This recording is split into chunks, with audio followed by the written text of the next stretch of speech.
Nou, ons leef dalk in 'n elektroniese wêreld, maar drukwerk floreer nog steeds en José van Business Print kan daarvan getuig. Goeiemôre en baie welkom.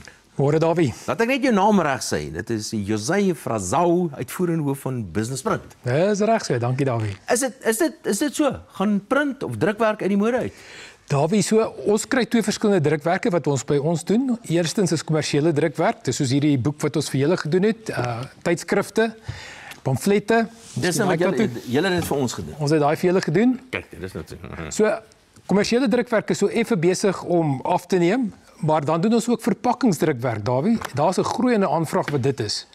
So ons doen beide, maar ons fokus is al hoe meer op verpakkingsdrukwerk. Ja, so ons het daar by julle draai kom maak, net so terloop. So kan jy vir my so jy het nou vertel van so julle doen al die tipe van drukwerk, alles. Kan pamflette en boeke en 100% Davie, maar kom ek gee vir jou miskien gou 'n bietjie 'n voorbeeld op die verpakkingsdrukwerk. So ons sê altyd vir ons voornemende kliënte, ons sit ink op papier. Solank dit op papier is, dan is dit eintlik in ons kraal.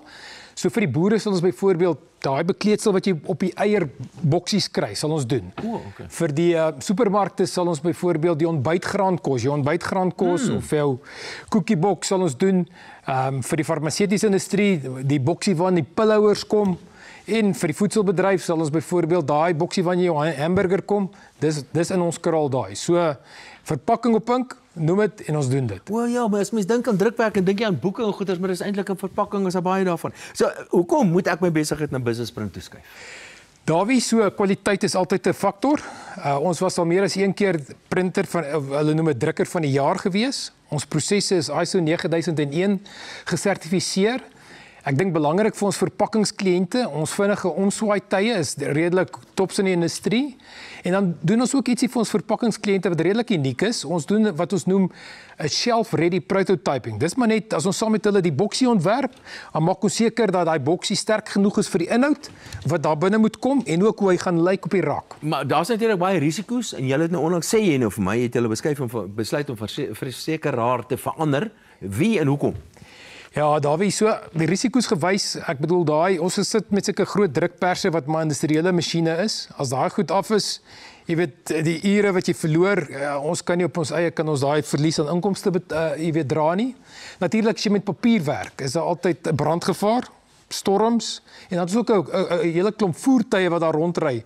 So risiko's is groot. Jy is reg, ons moet verseker wees. Maar net vinnig, by wie is julle verseker en het julle al geëis? Ons is verseker, ons het 'n paar manne het ons oorweeg, so éventueel het ons na King Price toe gegaan. So King Price wat goed was van hulle professionaliteit was vir ons indrukwekkend. Die assessor wat hulle uitgestuur het nie probeer om allerlei foute te vind nie. Klomp van die ander manne het 'n klomp fynskrif gehad. Ek het gehou van hierdie ouens se no-nonsense benadering en boonop was hulle premie ook nog die laagste. So jy praat van eise, ons het al geëis, ek moet bieg. Maar dit is eintlik 'n no-nonsense storie. Jy weet, daar's nie 'n gerondbellery nie. Ek het toe ek weer sien toe kry ek 'n WhatsApp wat my presies sê wie my gaan kontak, wat se stappe. Dit weet alles. Ja. Frazão of José Frazão, ek hoop ek spreek dit reg uit. Uitvoerende hoof van Business Print. Dankie dat jy by ons in draai kom maak het. Dankie Davie.